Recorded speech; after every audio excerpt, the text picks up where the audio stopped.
Hello everyone, welcome in look and learn classes. Okay, आज हम पढ़ने वाले हैं एक नई पोएम फर्स्ट फ्लाइट का, जो आपके चैप्टर 3 के अंदर कंसीडर है, जिसका टाइटल है how to tell wild animals. Tell का मतलब यहाँ है कि आइडेंटिटी। ओके, जो वाइल्ड एनिमल्स जो होते हैं वो कहाँ रहते हैं? जंगल में रहते हैं। क्लियर? तो उनको हम कैसे आइडेंटिफाई कर सकते हैं, मतलब उनकी क्या आइडेंटिटी होती है जिसकी वजह से आप उनको पहचानोगे कि ये क्या है? जंगली हैं। ओके, मतलब ये हमारे लिए किस तरीके से डेंजरस होते हैं। Okay, wild animals. क्लियर?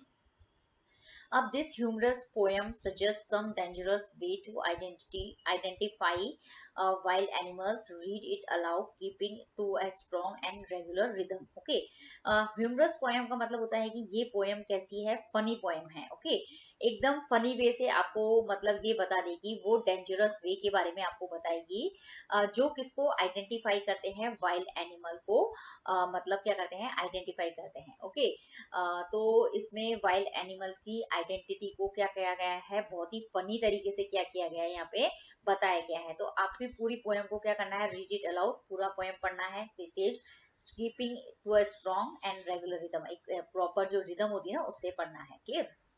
अब इसके बाद में क्या है? ये जो पोएम है, इसका जो पोएट नेम जो होता है वो आपको क्या कर लेना है? बाय हार्ट जो है वो लर्न कर लेना है, क्योंकि इसके ऊपर 1 मार्क क्वेश्चन जो है वो जरूर पूछा जाता है। इसके जो पोएट जो है वो कैरोलिन वेल्स है, और इसका जो नाम है विद करेक्ट स्पेलिंग्स आपको लर्न करना है। क्लियर? पहली चीज, और इसके जितने भी ये मीनिंग्स जो यहाँ पे दिए गए हैं उनको भी 1 वर्ड की फॉर्म में आपको लर्न कर लेना है, क्योंकि एमसीक्यूज के अंदर ये जो मीनिंग्स जो होते हैं इनको 1 वर्ड की फॉर्म में पूछा जा सकता है। क्लियर?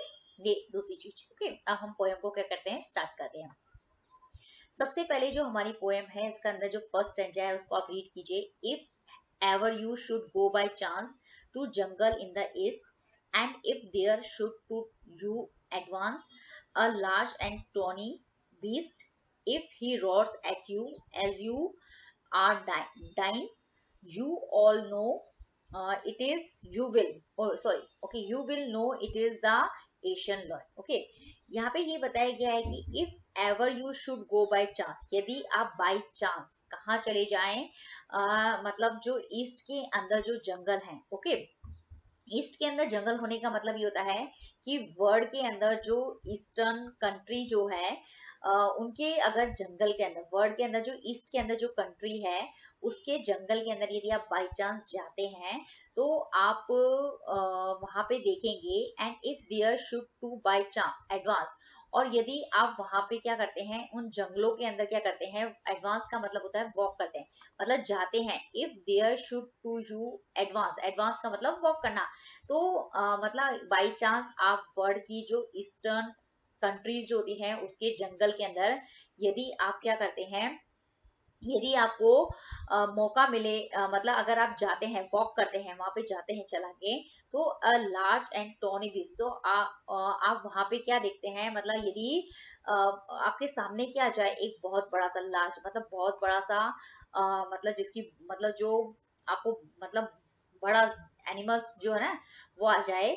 और टॉनी, टॉनी का मतलब होता है येलोइश ब्राउन कलर का बीस्ट, बीस्ट का मतलब होता है एनिमल। यदि आपके सामने वॉक करते करते एक बहुत बड़ा येलोइश ब्राउन कलर का बीस्ट आ जाए, एनिमल आ जाए, और वो आपके ऊपर ही रॉर्स, और यदि वो एनिमल्स जो है वो आपको आपके ऊपर इस तरीके से रॉर करे, दहाड़े, आवाज करे कि एट यू, मतलब आपके ऊपर रॉर करे, मतलब आपको रॉर करके इस तरीके से डराने की कोशिश करें एज यू आर डाइंग, कि मतलब आपके क्या मतलब आपके क्या निकल जाए वहां पे, मतलब जान निकल जाए आपकी, मतलब ठीक है ना, आपको इतना डर लग जाए कि मतलब ऐसा फील हो कि आप तो अब गए, मतलब नहीं बचने वाले उस एनिमल से।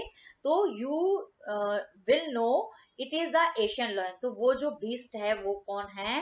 वो एशियन लॉयन है। ओके, तो यहाँ पे जो फर्स्ट स्टैंजा जो है उसके अंदर ये बताया गया है कि जो एशियन लॉयन जो होता है वो कहाँ पे मिलते हैं? वर्ल्ड की जो ईस्टर्न कंट्री जो होती है, वर्ल्ड की जो ईस्ट डायरेक्शन के अंदर जो कंट्री है उसको हम ईस्टर्न कंट्री बोलते हैं। उस ईस्टर्न कंट्री के अंदर जो जंगल है उसके अंदर एशियन लॉयंस जो होते हैं वो पाए जाते हैं। और वो कैसे होते हैं? लार्ज होते हैं, मतलब साइज के अंदर बहुत बड़े होते हैं, उनका कलर येलोइश ब्राउन इस तरह का होता है, और वो इतनी मतलब तेज से दहाड़ते हैं, रॉर करते हैं कि आपकी क्या निकल जाती है, जान ही निकल जाती है। ओके, डाइन, आप मतलब आपको ऐसा लगता है कि अब आप बचने वाले नहीं हो। और वैसे भी अगर कोई लायन आपके सामने आ जाए तो आप को वो क्या हो जाएगा, अपना शिकार जो है अपना हंट बना ही लेगा। ओके, तो वो जो मतलब एनिमल होगा, वो जो बीस्ट होगा, वो कौन होगा, एशियन लायन होगा। यहाँ पे एशियन लायन की आइडेंटिटी बताई गई है कि वो कहाँ रहता है, वो कैसा है, और वो आपके सामने आ जाए तो वो क्या कर सकता है। ओके, ये फर्स्ट स्ट्रेंजर के अंदर आपको बताया गया है। ओके, अब हमारा सेकंड स्टेंजा जो है उसको हम रीड करते हैं। और if some time when roaming round a noble wild beast beast greets you with black strips on a yellow ground, just notice if he eats you. This simple rule may help you learn the Bengal tiger to discern. Okay, इसमें ये बताया गया है कि इस दूसरे second stanza के अंदर आपको दूसरे वाइट एनिमल्स के अंदर उसकी आइडेंटिटी बताई गई है। वो एनिमल्स को आपको क्या करना है, उस आइडेंटिटी से क्या करना है, पता लगाना है, फाइंड आउट करना है कि वो एनिमल्स कौन सा है। Okay, if sometime when roaming round, यदि कभी, इफ समटाइम मतलब कभी कभार, यदि आप जब क्या कर रहे हैं, रोमिंग राउंड मतलब घूम घूम रहे हैं, रोमिंग का मतलब इधर उधर घूम रहे हैं, और घूमते घूमते आपको क्या मिल जाए, अ नोबल वाइल्ड बीस्ट मिल जाए। ओके, मतलब एक हाई क्लास का एक जो एनिमल्स यदि आपको क्या हो, रोमिंग करते करते घूमते घूमते जंगलों में मिल जाए, और जिसका with black strips on a yellow ground, और जिसकी स्किन का कलर कैसा होगा, येलो हो, और उस मतलब उस स्किन का कलर तो येलो है, लेकिन उसके ऊपर क्या बनी हुई है, स्ट्रिप्स बनी हुई है, और कौन से ब्लैक कलर की स्ट्रिप्स बनी हुई हो। और just notice if he eats you, और आप जैसे ही वो आपको देखे तो आपको ये नोट करना है कि जैसे ही अगर वो आपको देखे तो वो आपको क्या कर ले, अपना शिकार बना ले, मतलब आपको मतलब खा जाए। ओके, दिस सिंपल रूल में हेल्प यू लर्न। तो मतलब ये जो दो चीजें ही मतलब उस को क्या होगी, उसको मतलब पहचानने के अंदर काफी होगी कि वो जो बीस्ट आपसे मिला है वो क्या है, बंगाल टाइगर है। ओके, तो यहाँ पे बंगाल टाइगर जो है उसकी आइडेंटिटी इतनी बताई गई है कि वो कैसे कलर का होता है, उसकी skin black colour yellow colour की होती है। ओके, और उस येलो कलर की स्किन के ऊपर यदि आपको ब्लैक स्ट्रिप्स वाला बीस्ट मिल जाए, जानवर मिल जाए, तो और वो आपको देखते ही यदि क्या करे, खा जाए, ही ईट्स यू, देखते ही यदि आपको खा जाए तो आपको मतलब समझ लेना है वो बंगाल टाइगर है। ओके, तो यहाँ पे जो बंगाल टाइगर है उसकी आइडेंटिटी बताई गई है। क्वेश्चन पूछा जाएगा कि बंगाल टाइगर जो है वो कैसा दिखता है, और इसके अलावा कौन सा वो पॉइंट है जिससे आप मतलब पहचान लेंगे कि मतलब अगर वो आपको देखते ही आपके ऊपर झपट्टा मारे। ओके, ओके, तो उससे आपको पहचान जाना है कि वो क्या है, टाइगर है। क्लियर। अब हम थर्ड स्टेंजा जो है उसकी तरफ मूव करते हैं और उसको रीड करते हैं। इफ स्ट्रोल, अब हम थर्ड स्टेंजा की तरफ मूव करते हैं। If strolling forth a beast you view whose height with sport is peppered, as soon he was leapt on you, you will know it is the leopard. Apostrophe के बाद यदि T लिखा हुआ आता है तो उसका मीन्स होता है it will do no good to roar with pain, he will only lap and lap again. Okay, strolling का मतलब क्या होता है, सबसे पहले जो नए नए वर्ड्स आते हैं उनका मतलब आपको पता होना चाहिए। स्ट्रोलिंग का मतलब कैजुअली वॉक करना। ओके, कैजुअली वॉक करना, जैसे आप नॉर्मली वॉक करते हैं ना, उसको बोलते हैं कैजुअली वॉक करना। क्लियर। फोर्थ का मतलब होता है बैक एंड फ्रॉथ मूवमेंट, पड़ा है ना, पीछे और आगे जाना। यहाँ पे फोर्थ का मतलब भी सेम ही है, फॉरवर्ड डायरेक्शन के अंदर मूव करना। बीस्ट का मतलब होता है एनिमल। ओके, और पेपर्ड का मतलब होता है कि मतलब जो आपकी बॉडी के ऊपर कोई चीज अगर हाईलाइट होती है, उसकी अगर उसकी वजह से यदि आपकी बॉडी जो होती है उसका कलर मतलब क्या हो जाता है, छुप जाता है, तो उसको बोलते हैं पेपर्ड। लेफ्ट का मतलब होता है जंप करना। क्लियर। और रॉर, रॉर का मतलब आपको पता है, पेन का मतलब आपको दर्द होना। ओके, रॉर का मतलब आवाज करना। लैप का मतलब होता है वही जंप करना। क्लियर। अब हम देखते हैं इसका मीनिंग। यदि आप कैजुअली वॉक करते हुए अगर कहीं आगे की तरफ जा रहे हैं, ओके, मतलब जंगल में आगे की तरफ मूव करते हैं, आगे की तरफ जा रहे हैं, और यदि आपको एक ऐसा बीस्ट मिले, एक ऐसा एनिमल मिले जिसकी बॉडी के ऊपर क्या हो, स्पोर्ट्स हो, और वो स्पोर्ट्स इतने ज्यादा हो, इतने ज्यादा हाईलाइट हो कि उस स्पोर्ट्स की वजह से उसकी जो बॉडी का जो कलर जो होता है, यदि वो छुप जाए, पेपर्ड हो जाए, ओके, वो स्पोर्स बॉडी के कलर को क्या कर दे, कवर्ड कर दे, उसको छुपा दे, बॉडी के कलर को क्या कर दे, छुपा दे, तो वो एनिमल्स कौन होगा, लेपर्ड होगा। ओके, लेपर्ड को हम क्या बोलते हैं, तेंदुआ बोलते हैं। पहला आइडेंटिफिकेशन क्या है, आइडेंटिटी क्या है उस लेपर्ड की, कि उसकी बॉडी के ऊपर क्या होते हैं, इतने ज्यादा स्पोर्ट्स होते हैं कि वो क्या करते हैं, मतलब उसका जो बॉडी जो होती है, उसकी पूरी बॉडी जो होती है वो स्पोर्ट से क्या रहती है, कवर्ड रहती है। ओके, तो पहला आइडेंटिटी। दूसरा है कि as soon as he was left on you, और जैसे ही, एज सुन एज, ओके, जैसे ही वो क्या करेगा, आपको देखे, मतलब जैसे ही वो आपको देखेगा ना, वो भी, तो एज सुन एज, जैसे ही मतलब वैसे ही वो क्या करेगा, वो लेपर्ड जो है वो आपको ऊपर क्या करेगा, जंप करेगा। It will do no good to roar with pain, यदि वो आपके ऊपर जंप कर रहा है और आप क्या कर रहे हैं, रोर कर रहे हैं, मतलब पेन के मारे, दर्द के मारे यदि आप आवाज भी कर रहे हैं, तो डू नो गुड, मतलब इसका कोई फायदा नहीं होगा। ओके, इससे उसको कोई फर्क नहीं पड़ने वाला है।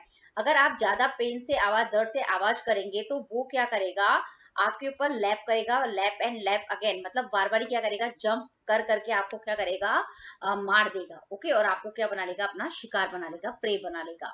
ओके, तो यहाँ पे मतलब आपको पूछा जाएगा कि यदि ऐसा एनिमल जिसके ऊपर स्पोर्ट्स हो, ओके, और वो आपको देखते ही यदि क्या करे, आपके ऊपर जंप करे, ओके, और उसको यदि आपको बहुत ज्यादा पेन हो रहा हो, तो भी उसको कोई फर्क ना पड़े, और उसके बाद भी यदि आप बहुत ज्यादा चिल्लाओ उस दर्द के मारे, और फिर भी आपके ऊपर वो उस के ऊपर बार बार जंप करता ही रहे, तो वो एनिमल कौन होगा, वो होगा लेपर्ड। ओके, तो थर्ड स्टेंजा के अंदर आपको बताई गई है लेपर्ड की आइडेंटिटी। ओके, ये सारे वाइल्ड एनिमल इसलिए कह जाते हैं, तो जंगल में रहते हैं। दूसरा ये होता है कि मतलब जैसे ही आपको देखते हैं ना, वैसे ही आपको क्या कर देते हैं, मारने की, अपना शिकार बनाने की क्या करते हैं, कोशिश करते हैं, इसलिए इनको बोला जाता है वाइल्ड एनिमल। क्लियर। अब हम मूव करते हैं फोर्थ स्टेंजा की तरफ। फोर्थ स्टेंजा हम रीड कर लेते हैं। If when you are walking round your yard you meet a creature there who hugs you very very hard, be sure it is a bear. If you have any doubts, I guess he will give you just one more caress. Okay, तो इसके अंदर जो meaning है वो आप देख लीजिए। Creature क्या होता है, यार्ड का मतलब क्या होता है, यार्ड का मतलब एक ऐसा मतलब गार्डन जैसा हो सकता है, या एक ऐसा ग्राउंड जो चारों तरफ किससे कवर हो, वॉल से, दीवारों से घिरा हुआ हो। ओके, क्रिएचर का मतलब वो एनिमल होता है। हक करना मतलब गले लगाना। क्लियर। और श्योर का मतलब पक्का विश्वास होना, कि मतलब पक्का होना। ओके, डाउट का मतलब कोई संदेह जैसा होता है ना, वो।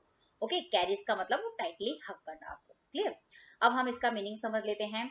यदि आप, if when you are walking around your yard, मतलब एक ऐसे एरिया से गुजर रहे हैं जो कि वॉल से क्या है, कवर्ड है, और आप वहां पे घूम रहे हैं, और अचानक से वहां पे क्या आ जाए, एक ऐसा क्रिएचर आ जाए, एक ऐसा एनिमल आ जाए जो आपको क्या कर ले, बहुत टाइट से क्या कर ले, हक कर ले, मतलब आपको गले लगा ले। ओके, और वो भी इतना टाइट कि आप उस अपने आप को छुड़ा ना पाओ, तो वो श्योर वो कौन सा एनिमल होगा, बियर ही होगा। ओके, बियर जो होते हैं वो जनरली क्या होते हैं, जब भी किसी भी चीज को देखते हैं, किसी भी दूसरे एनिमल को देखते हैं, किसी भी पर्सन को देखते हैं, तो वो उसको एकदम क्या कर लेते हैं, टाइटली पकड़ लेते हैं। हक करने का मतलब एकदम टाइटली पकड़ लेना अपने हाथों से। Okay, if you have any doubt I guess he will give you just one more caress. Okay, यदि आपको कुछ भी डाउट हो उसके बारे में, तो मतलब थोड़ा सा भी संदेह हो गैस करने के अंदर की, तो आपको वो क्या करेगा, यदि आप उसको छुड़ाने की भी कोशिश करोगे ना, तो वो आपको वापस कैरिज करेगा, मतलब वापस से क्या करेगा, टाइटली अगर हक करे, अगर आपको छुड़ाने के अंदर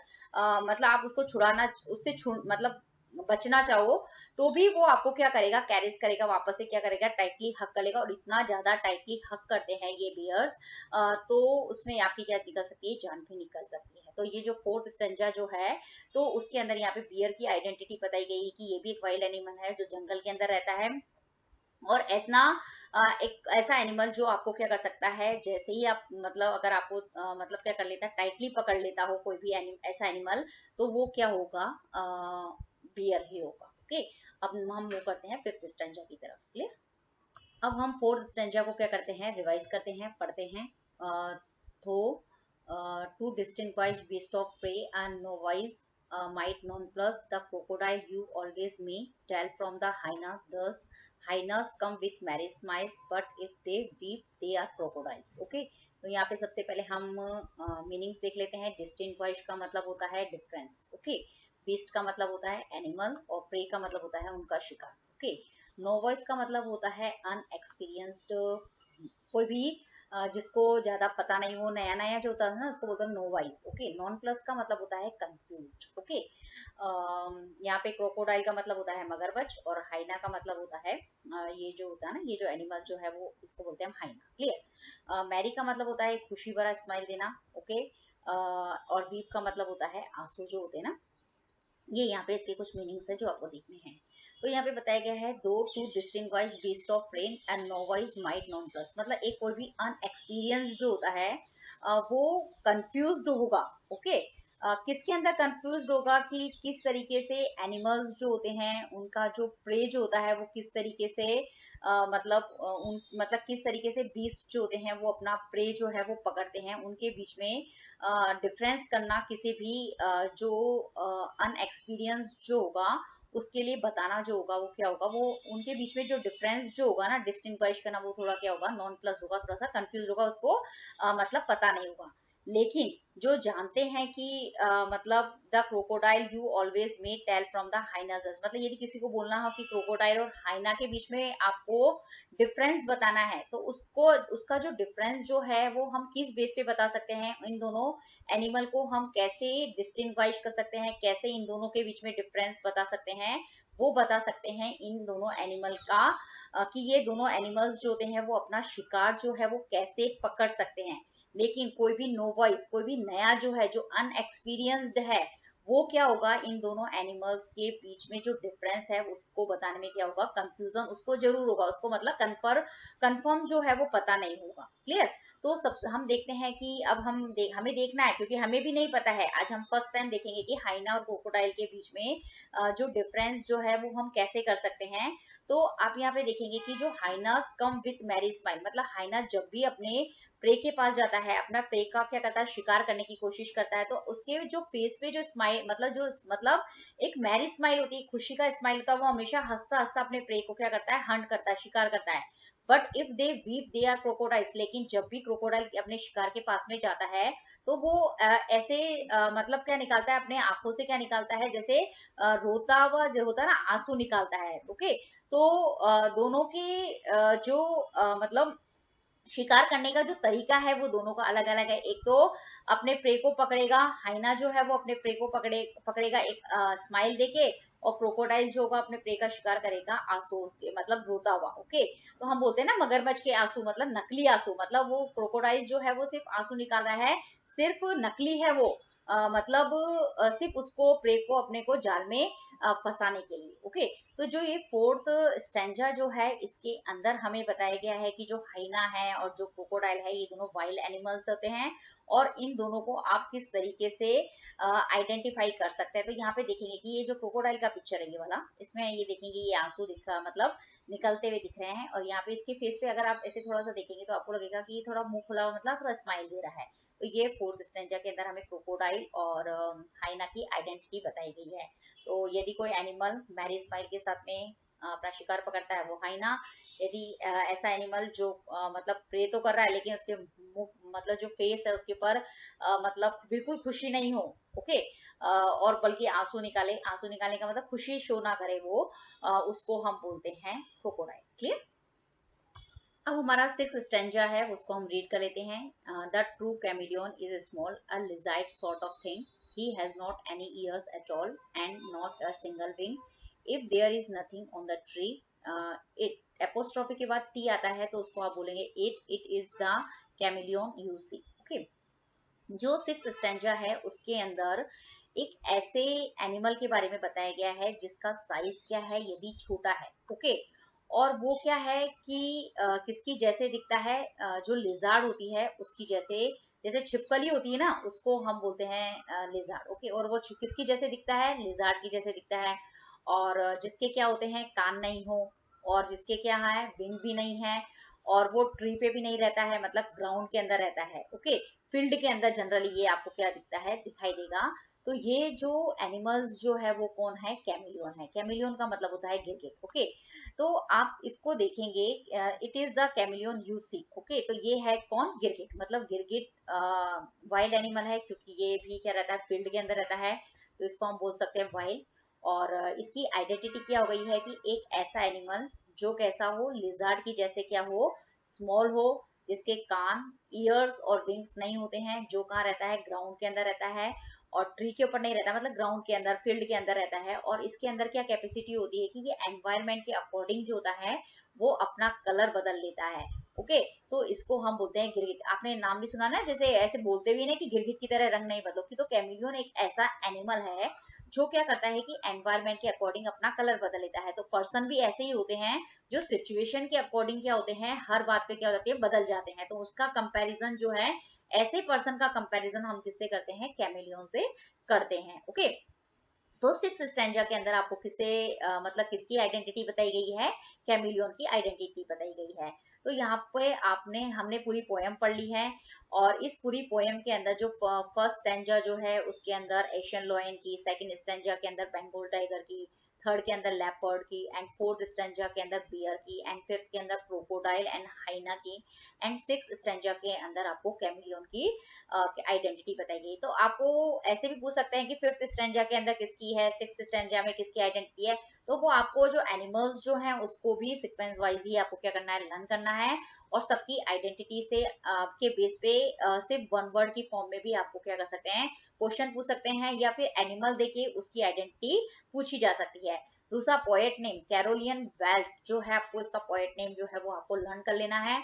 और थर्ड इंपॉर्टेंट चीज, जितना भी ये जो है ना, मतलब यहाँ पे लिखा है जो कैमिलियंस जो होते हैं वो मतलब ग्राउंड के अकॉर्डिंग, मतलब अपने बैकग्राउंड के अकॉर्डिंग जो होते हैं वो कलर चेंज कर लेते हैं। ओके, तो यहाँ पे जो ग्राउंड है उसका मीनिंग है बैकग्राउंड। डिसर्न का मतलब होता है make out identity. Okay, discern करना, अपनी पहचान बताना। ओके, हाइड का मतलब होता है जो एनिमल स्किन, हाइड का मतलब नॉर्मली छुपना होता है, लेकिन जो लेपर्ड होते हैं उसके बॉडी पे इतने ज्यादा स्पॉट होते हैं, तो वो स्पॉट जो होते हैं वो उस एनिमल स्किन को क्या कर देते हैं, छुपा देते हैं। ओके, पेपर्ड का मतलब बताया है मैंने कि स्पोर्ट्स बहुत ज्यादा होते हैं लेपर्ड की उसके ऊपर, तो उसकी बॉडी जो होती है वो स्पोर्ट से क्या हो जाती है, कवर्ड हो जाती है। ओके, पेपर्ड का मतलब कवर्ड विद स्टॉप्स। कैरिस का मतलब होता है अ जेंटल लविंग टच, मतलब हक करना, लेकिन मतलब बहुत ही अच्छे प्यार के तरीके से आपको क्या करना है, वो आपको बहला फुसला के क्या करता है, एकदम हक करता है, जेंटल लविंग टच करता है, लेकिन उससे क्या आपको क्या कर लेगा, वो टाइटली बियर जो होगा वो एकदम टाइटली पकड़ लेगा, और फिर आपको क्या होगा, क्या एकदम मार भी सकता है वो। ओके, नो वॉइस का मतलब होता है someone new to a job, मतलब जिसको हम बोलते हैं जो किसी काम में नया नया, उसको बोले कि आपको मतलब कुछ फीचर्स, मतलब उसको पता ही नहीं हो एनिमल्स के बारे में, किसी भी काम के अंदर क्या हो, नया होना, अनएक्सपीरियंस जिसको हम बोलते हैं। ओके, और नॉन प्लस का मतलब होता है जैसे कंफ्यूज होना किसी चीज के अंदर, सरप्राइज होना, पजल्ड होना, ये सारे मीनिंग जो है वो नॉन प्लस के। तो आपको ये सारे मीनिंग भी जो है वो बाय हार्ट जो है वो लर्न कर लेने हैं। तो ये है हमारी पूरी poem to tell about wild animals. तो ये आपको पूरा बाय मतलब इसका पोएट नेम सहित मीनिंग और सब आपको क्या कर लेने हैं, लर्न कर लेने हैं। होप है आपको वीडियो पसंद आया है। तो लुक एंड लर्न क्लासेस को सब्सक्राइब जरूर कीजिए, और वीडियो को लाइक और शेयर जरूर कीजिए ज्यादा से ज्यादा। Thank you very much. To tell wild animals के अंदर जो बहुत ही इंपॉर्टेंट पार्ट है इस पोएम का, लिटरली डिवाइस को अब हम देख लेते हैं। लिटरली डिवाइस के अंदर सबसे पहले हम लिटरली डिवाइस, जो पहला लिटरली डिवाइस है वो देखेंगे, राइमिंग स्कीम। ओके, तो राइमिंग स्कीम का पता करने के लिए आपको जो पोएम के अंदर जो स्टेंजा जो होते हैं, जैसे इसके अंदर स्टेंजा 6 है। ओके, तो उन 6 के अंदर ही क्या होते हैं, आपको राइमिंग वर्ड फाइंड आउट करने पड़ते हैं, और जो सेम राइमिंग वर्ड जो होते हैं एक स्टेंजा के अंदर, उसको आपको सेम लेटर से क्या करना पड़ेगा, डिनोट करना पड़ेगा। ओके, और फिर उसके बाद आप क्या बनाएंगे, राइमिंग स्कीम बनाएंगे। सबसे पहले हम लेंगे स्टेंजा 1। स्टेंजा 1 के अंदर हमें राइमिंग स्कीम पता करनी है, तो हम देखेंगे कि इसके अंदर आपको राइमिंग वर्ड फाइंड आउट करने हैं। जैसे चांस लिया आपने, तो चांस से मिलता जुलता राइमिंग वर्ड्स कौन सा है, एडवांस। ओके, तो ये दोनों राइमिंग वर्ड्स जो हैं सेम है, उसको हम ए लेटर, मतलब सेम लेटर से क्या कर देंगे, ए से डिनोट कर देंगे। इसी तरीके से हम दूसरा वर्ड लेंगे ईस्ट। ईस्ट का इस स्टेंजा के अंदर दूसरा राइमिंग वर्ड क्या है, ईस्ट का राइमिंग वर्ड क्या है, बीस्ट। ओके, इन दोनों का क्या है, साउंड जो है वो सेम है, ईस्ट बीस्ट। ओके, ई का साउंड आ रहा है, तो इन दोनों को आप कौन से लेटर से डिनोट कर देंगे, बी से डिनोट कर देंगे, क्योंकि दोनों राइमिंग वर्ड सेम है। ओके, इसी तरीके से आप ये तीसरा वर्ड लेंगे, डाइन, डाइन, लायन, डायन। ओके, तो ये दोनों एक दूसरे के राइमिंग वर्ड है, लायन, डायन। तो इसको आप क्या दे देंगे, सेम लेटर से डिनोट करेंगे, और ये हमने इसको सेम लेटर मतलब सी से क्या कर दिया, डिनोट कर दिया। तो स्टैंजा 1 जो है, इसके अंदर क्या राइमिंग स्कीम बनी है, ए बी सी। ओके, तो ये इसका हो गया राइमिंग स्कीम। Okay, clear. अब हम लिखते हैं सेकंड स्टैंजा। सेकंड स्टैंजा में भी आपको ऐसा ही करना है। सबसे पहला वर्ड लिया आपने राउंड, तो राउंड का जो मिलता जुलता जो वर्ड है वो है ग्राउंड, तो आप इन दोनों को क्या कर देंगे, सेम लेटर ए से डिनोट कर देंगे। इसी तरीके से दूसरा वर्ड लिया आपने यू।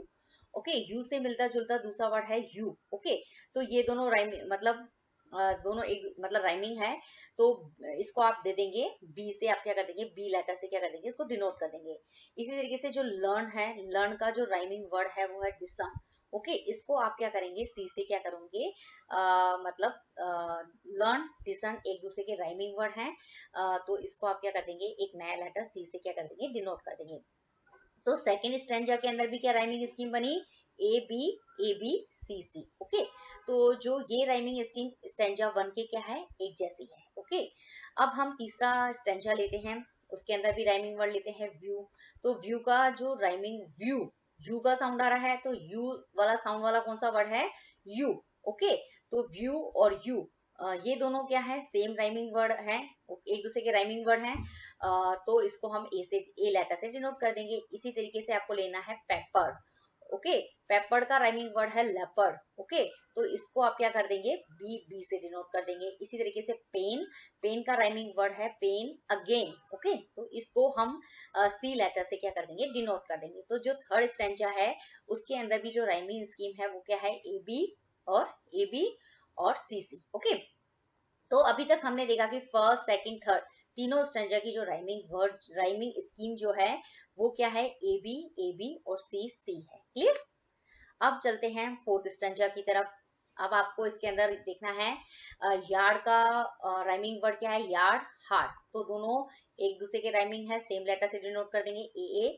इसी के देयर, बेयर। ओके, ये एक दूसरे के राइमिंग वर्ड है, इसको आप बी से डिनोट कर दीजिए, गैस और कैरेस। ओके, तो ये एक दूसरे के क्या है, राइमिंग वर्ड है। ओके, तो इसका जो राइमिंग स्कीम जो है फोर्थ स्टैंजा का, वो भी थर्ड स्टैंजा जैसा ही है, A B C C. Okay, तो अभी तक हमने देखे हैं कि जो चारों स्टैंजा जो आए हैं उसके अंदर राइमिंग स्कीम जो है वो सेम ही है।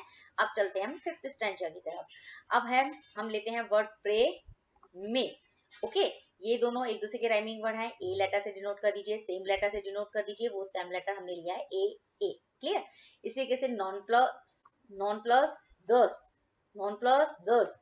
ओके, ये दोनों एक दूसरे के राइमिंग वर्ड हैं। ओके, तो इसको हम बी लेटर से क्या करेंगे, मतलब लेटर से डिनोट कर देंगे। इसी तरीके से स्माइल, क्रोकोडाइल, स्माइल, क्रोकोडाइल।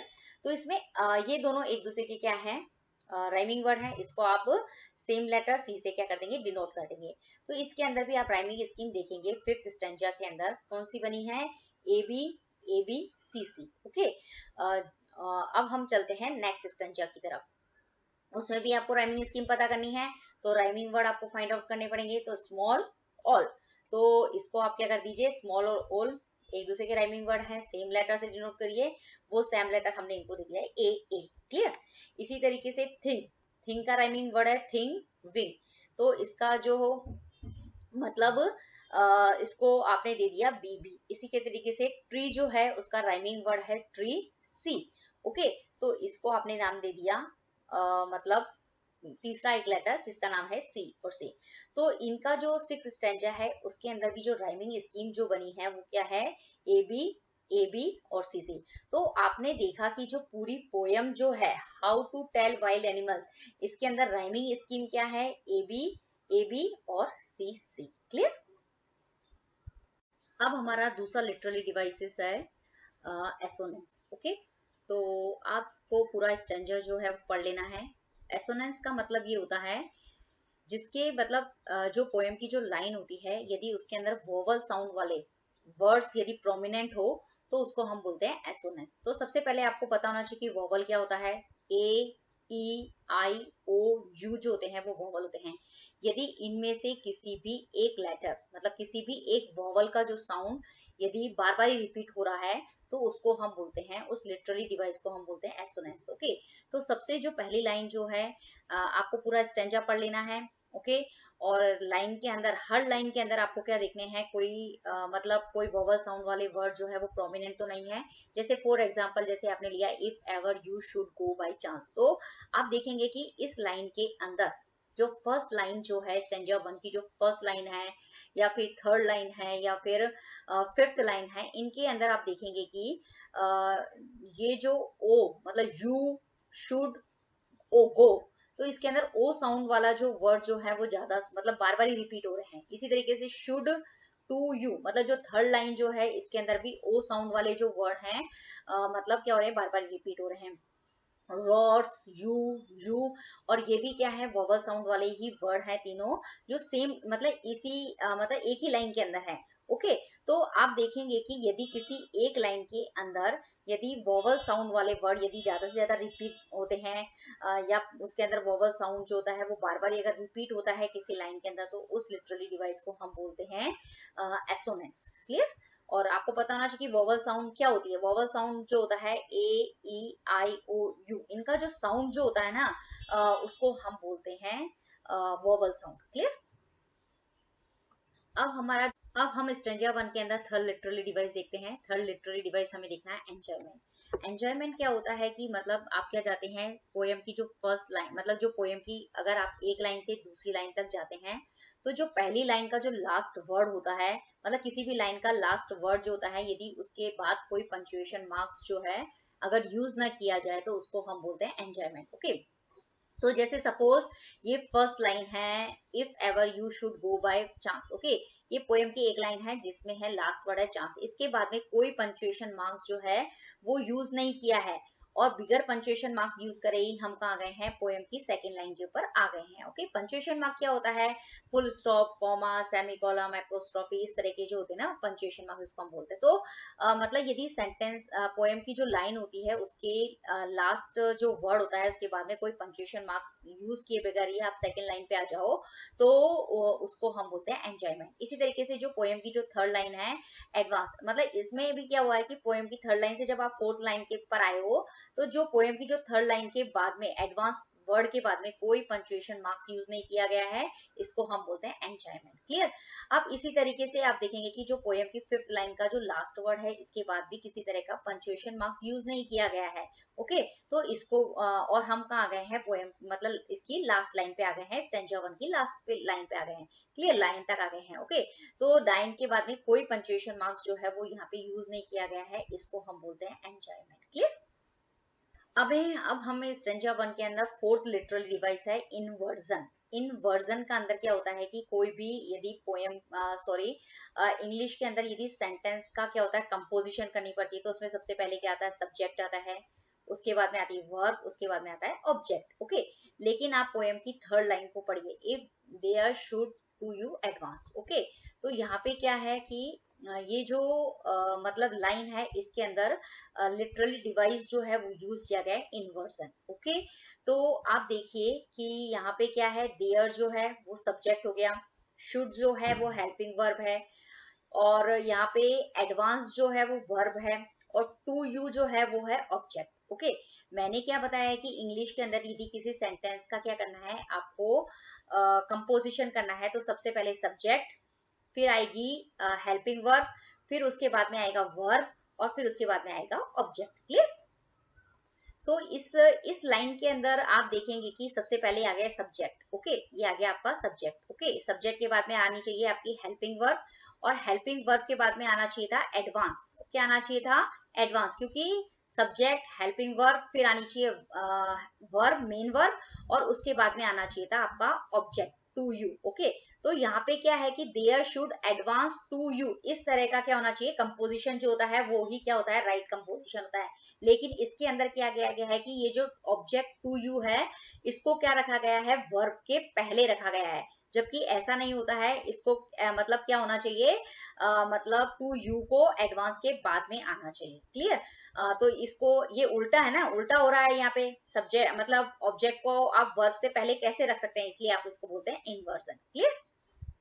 तो हमारा जो फोर्थ लिटरली डिवाइस था वो था इन्वर्जन। अब हमारा फिफ्थ लिटरली डिवाइस है एल्यूजन। एल्यूजन में क्या होता है कि जब भी आप क्या करते हैं, मतलब किसी भी एनिमल को मतलब स्पेशली पर्टिकुलर एनिमल के बारे में बताते हैं, तो यहाँ पे जैसे पोएट ने क्या करा है, सिर्फ लायन के बारे में नहीं बताया है, एशियन लायन के बारे में बताया है। स्पेशली किसी चीज को क्या किया है उसने, मतलब शो किया है, एशियन लायन के बारे में क्या है इस स्टेंजा के अंदर आपको बताया है।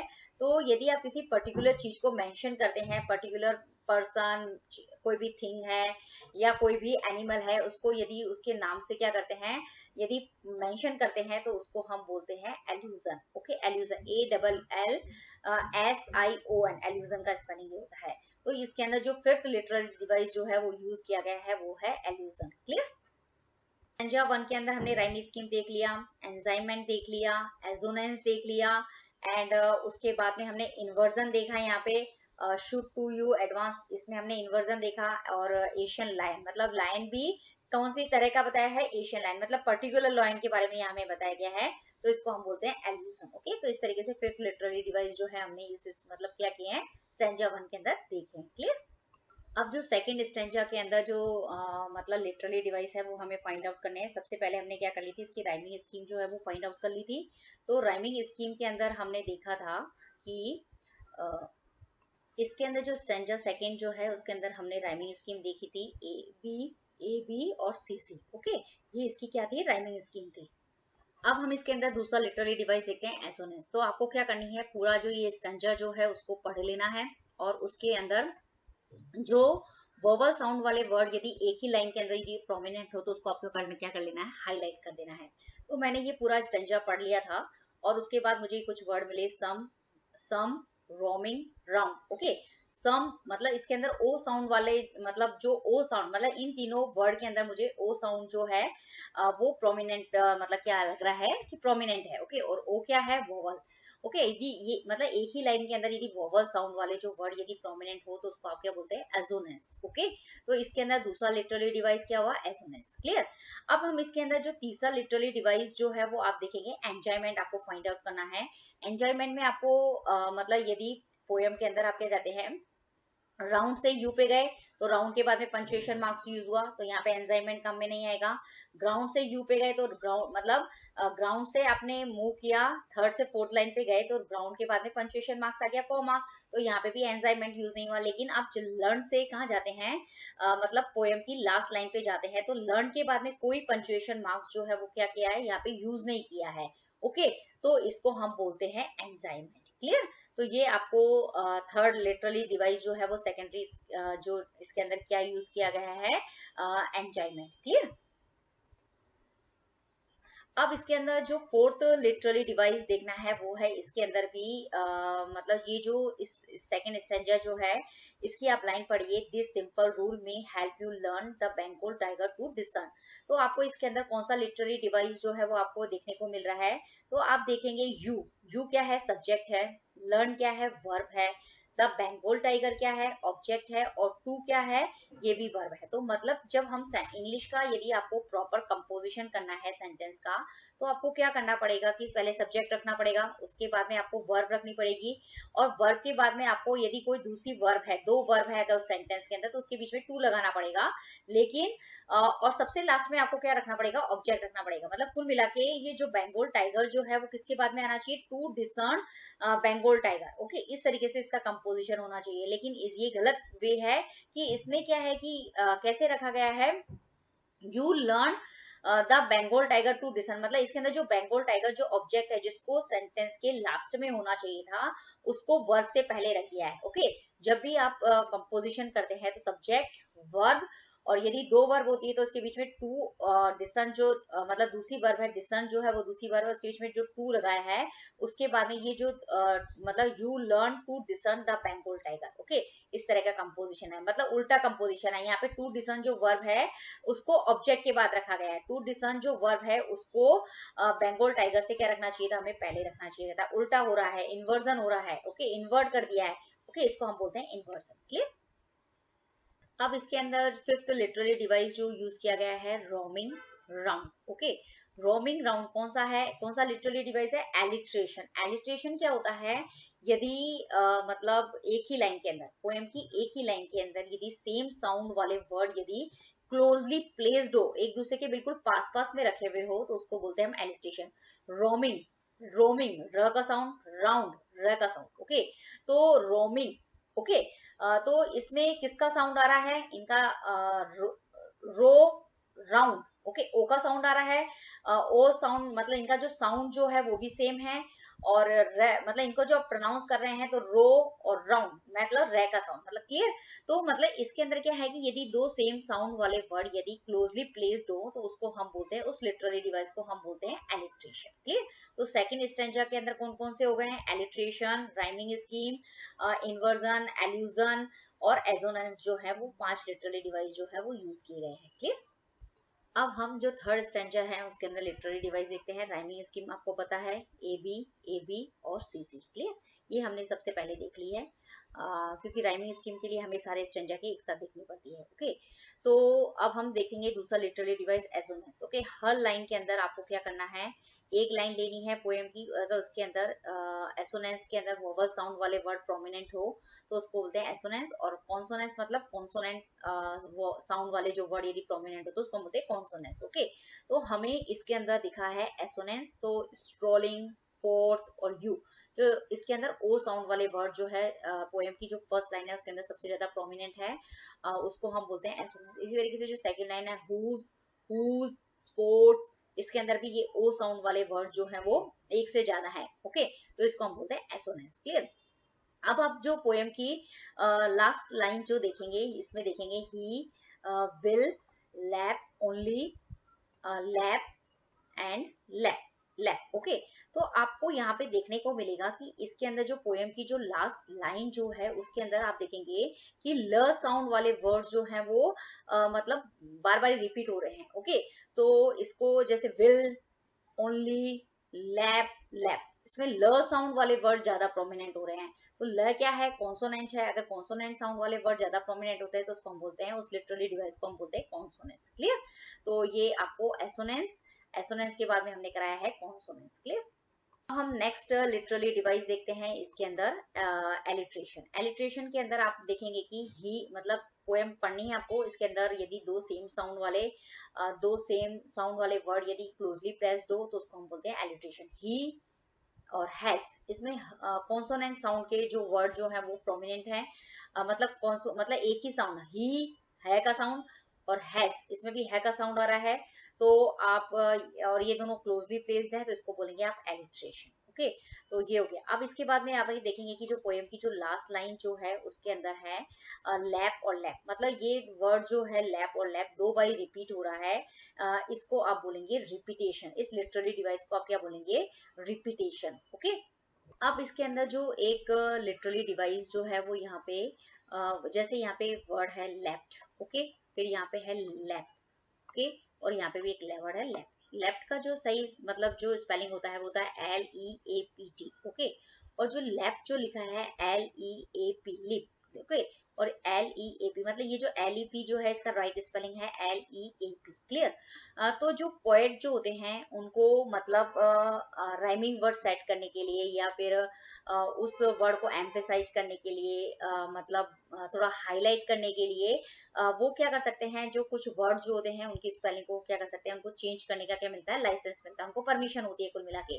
तो इसको ये जो लेफ्ट है, ये लैप है, जो लैप है इनका जो स्पेलिंग जो है पोएम ने मतलब गलत लिखा है, लेकिन जो ओरिजिनल इनका जो स्पेलिंग होता है वो दूसरा होता है। तो पोएट जो होता है उनको परमिशन होती है, उनको लाइसेंस होता है, इसलिए मतलब इस लिटरली डिवाइस को मतलब ऐसा लिटरली डिवाइस जिसके अंदर पोएम को क्या होती है, परमिशन होती है, लाइसेंस होता है कि वो क्या कर सकते हैं, कुछ वर्ड की स्पेलिंग को क्या कर सकते हैं, मतलब लिख सकते हैं थोड़ा सा चेंज करके। ओके, उनकी जो ओरिजिनल स्पेलिंग होती है उसमें थोड़ा सा चेंज करके लिख सकते हैं वो दूसरा स्पेलिंग। तो इसको, इस लिटरेरी डिवाइस को हम बोलते हैं पोएटिक लाइसेंस। क्लियर।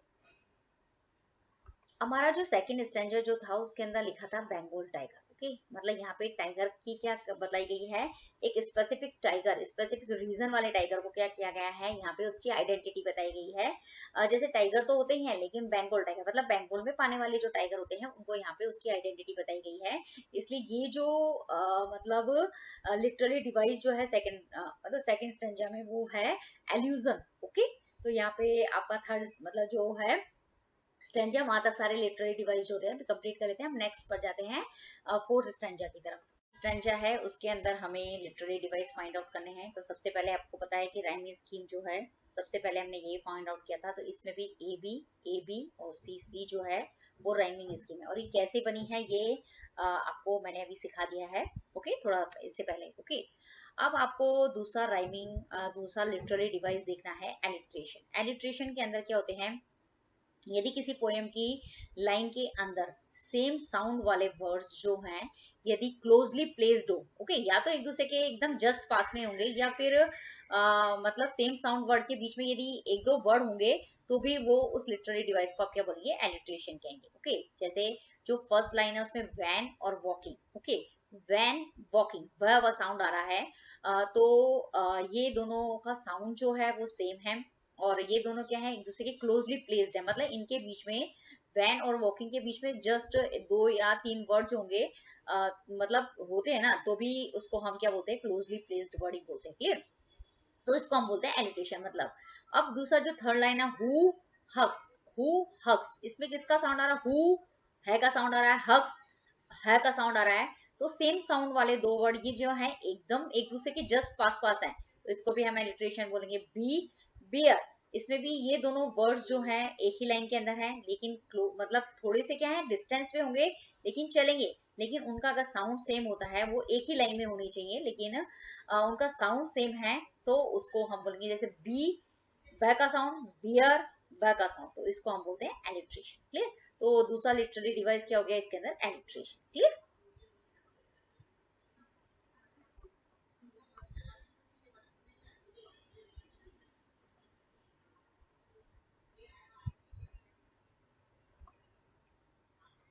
अब आप यहाँ पे देखेंगे कि जैसे ये जो यार्ड वर्ड है इसके बाद में ये फर्स्ट लाइन है स्टेंजा का, इसके बाद इसका जो लास्ट वर्ड है यार्ड, इसके बाद में कोई पंचुएशन मार्क्स जो है वो यूज नहीं हुआ है और विदाउट पंचुएशन मार्क्स यूज करेंगे हम सेकेंड लाइन के ऊपर आके हैं आ गए हैं। ओके, तो इसको बोलते हैं हम एंजाइमेंट। इसी तरीके से आप देखेंगे हार्ड और बियर, हार्ड के बाद में मतलब देयर, हार्ड और बियर, इनके अंदर कोई एंजाइमेंट यूज नहीं हुआ क्योंकि ये सबके बाद में क्या है, पंचुएशन मार्क्स लगे हुए हैं। लेकिन आप फिर देखेंगे कि जो फिफ्थ लाइन है गैस, गैस के बाद में कोई पंचुएशन मार्क्स नहीं है यूज किए बगैर ही आप क्या गए हैं, सिक्स लाइन के ऊपर आ गए हैं, तो इसको आप बोलते हैं एंजाइमेंट। क्लियर।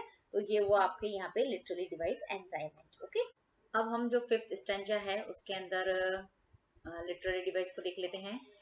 जो पहला लिटरली डिवाइस जो है वो है राइमिंग स्कीम। वो राइमिंग स्कीम हम देख चुके हैं, वो है A B and C C. Okay, किस तरीके से हमने राइमिंग स्कीम बनाई है ये हमने अभी पहले देख लिया है। अब हम दूसरा इसके अंदर लिटरली डिवाइस देखते हैं। पूरा स्टेंजा आपको थ्रू आउट रीड करना है, उसके बाद में आपको देखेंगे कि ये दो वर्ड्स, ओके, दो वर्ड्स देखेंगे जिसका साउंड जो है वो सेम है। जैसे नो वॉइस, नो वॉइस, न का साउंड आ रहा है, नॉन प्लस न, ठीक है। इनका जो बिगनिंग का जो साउंड जो है वो क्या है, सेम है। अगर दो वर्ड जिनका साउंड क्या है सेम हो और वो क्लोजली प्लेस्ड हो, मतलब एक दूसरे के पास पास हो, तो उसको हम बोलते हैं एलिट्रेशन। क्लियर। अब इसके अंदर दूसरा लिटरेरी डिवाइस है, जैसे द है और दस है। ओके, द और दस, द, इसमें भी द का साउंड, दस द का साउंड। ओके, तो इन दोनों, ये दोनों जो वर्ड्स जो हैं वो एक ही लाइन में है और दूसरा है कि इनका साउंड सेम है। तीसरी बात ये है कि क्लोजली प्लेस्ड है। अगर ये तीनों कंडीशंस जो अगर फॉलो होती है तो उसको हम बोलते हैं एलिट्रेशन। क्लियर। तो ये इसके अंदर लिटरेरी डिवाइस है। ओके, अब इसके अंदर जो तीसरा लिटरली डिवाइस है वो है आपको देखना है क्या है, एंजाइमेंट। ओके, एंजाइमेंट देखना है आपको, हर लाइन पढ़नी है आपको। ये एंजाइमेंट देखने के लिए हर लाइन के बाद में आपको क्या फुल स्टॉप, कॉमा, एपोस्ट्रॉफी, मतलब पंचुएशन मार्क्स नोट करना है। तो इस लाइन का एंड का वर्ड है प्रे, प्रे के बाद में कोई पंचुएशन मार्क्स है। पंचुएशन मार्क्स का मतलब मैंने बताया कि डॉट, मतलब डॉट, कॉमा, कोई भी पॉइंट, सेमीकोलम, एपोस्ट्रॉफी। अगर प्रे के बाद में नहीं है तो वहां पे एंजाइमेंट का जो रूल होता है वो फॉलो होता है। ओके, तो प्रे से लेके यहाँ तक। ओके, तो इस जगह क्या है, आपको एंजाइमेंट जो है वो लिटरली डिवाइस जो है वो यूज हुआ है। इसी तरीके से आप देखेंगे कि मे है, मे से 10, मे के बाद में कोई literally device punctuation marks use नहीं हुआ है मे के बाद में। ओके, तो यहाँ पे भी एंजाइमेंट जो है वो का रूल जो है वो फॉलो होता है। इस तरीके से 10 के बाद में है पंचुएशन मार्क्स, स्माइली के बाद में पंचुएशन मार्क्स है, एंड क्रोकोडाइल के बाद में फुल स्टॉप है। तो मतलब ये इनके अंदर कोई एंजाइमेंट नहीं है, लेकिन दो ऐसी लाइनें हैं यहाँ पे एंजाइमेंट जो है वो लागू होता है, प्रे के बाद में और मे के बाद में, क्योंकि इनके बाद में कोई पंचुएशन मार्क्स जो है वो यूज नहीं किया गया है। क्लियर? तो इसके अंदर एक तो एंजाइमेंट है, राइमिंग स्कीम है, और ये दो वर्ड जो हैं वो किसको बताते हैं, एलिट्रेशन को बताते हैं, द और दस। क्लियर? तो ये आपका फिफ्थ स्टैंजा जो है वो क्या होता है, कंप्लीट होता है। ओके, अब हम लास्ट स्टैंजा के अंदर राइमिंग मतलब कौन कौन से लिटरली डिवाइस यूज किए गए हैं। सबसे पहले राइमिंग स्कीम ए बी और सी सी जो है वो यहाँ पे राइमिंग स्कीम है। ये पूरा मैंने आपको बताया है किस तरीके से ये आई है। अब दूसरा जो है इसके अंदर दूसरा लिटररी डिवाइस देखना है वो है एलिट्रेशन। ओके, यहाँ पे आपको देखने को मिला जैसे he has. Okay, he has, तो ही और हैज के अंदर आप देखेंगे कि इसके अंदर ही में भी है का साउंड आ रहा है, एच में भी है का साउंड आ रहा है। तो यदि सेम साउंड वाले वर्ड्स जो हैं यदि क्लोजली प्लेस्ड हो तो उसको हम बोलते हैं एलिट्रेशन। क्लियर? इसी तरीके से आप देखेंगे कि सिंगल और विंग। ओके, तो इसके अंदर सिंगल स और विंग में व का साउंड आ रहा है। ओके, दोनों डिफरेंट साउंड है, लेकिन जब आप इसको बोलते हैं तो सिंगल ग और विंग ग, ग का जो साउंड जो होता है वो क्या होता है, प्रोमिनेंट होता है। ओके, तो यदि कोई कॉन्सोनेंट साउंड जो होता है, मतलब यदि कोई कॉन्सोनेंट साउंड जो होता है वो बिगनिंग के अंदर मतलब नहीं होता है, मतलब लेकिन वो कहीं पे भी बीच में हो सकता है। मतलब अगर आप किसी वर्ड को बोलते हैं तो अगर कोई कॉन्सोनेंट साउंड जो होता है वो मिडिल के अंदर या लास्ट के अंदर बोलने में आता है, सेम आता है, तो उसको हम बोलते हैं कॉन्सोनेंस। ओके, तो एलिट्रेशन और कॉन्सोनेंस में यही डिफरेंस होता है कि जो एलिट्रेशन के अंदर जो साउंड जो होता है वो at the beginning he same होना चाहिए, लेकिन कॉन्सोनेंस के अंदर सेम साउंड जो होता है वो कहीं पे भी रिपीट, बिगनिंग के अंदर रिपीट नहीं होता है, बल्कि मतलब वो बीच में रिपीट हो सकता है वर्ड के बोलने पे, या फिर लास्ट के अंदर दूसरे वर्ड को बोल रहे हैं तो उसमें हो सकता है, जैसे सिंगल ग बीच में आ रहा है, विंग ग, इसमें भी ग है, लेकिन इसके अंदर जब हम बोलते हैं सिंगल तो ग बीच में आता है, लेकिन विंग, विंग में ग साउंड जो होता है लास्ट में आता है, तो इसको हम बोलते हैं कॉन्सोनेंस। ओके, कॉन्सोनेंस में क्या होता है कि साउंड जो होता है वो मतलब कॉन्सोनेंट साउंड जो होता है एट द बिगनिंग जो होता है वो सेम नहीं होता है, उसको हम बोलते हैं कॉन्सोनेंस। ओके, आई होप आपको ये वीडियो पसंद आया होगा। तो लुक एंड लर्न क्लासेस को सब्सक्राइब जरूर कीजिए, नोटिफिकेशन बेल को हिट जरूर कीजिए, और वीडियो अगर आपको अच्छा लगा तो उसको लाइक और शेयर जरूर कीजिए। Okay, thank you very much.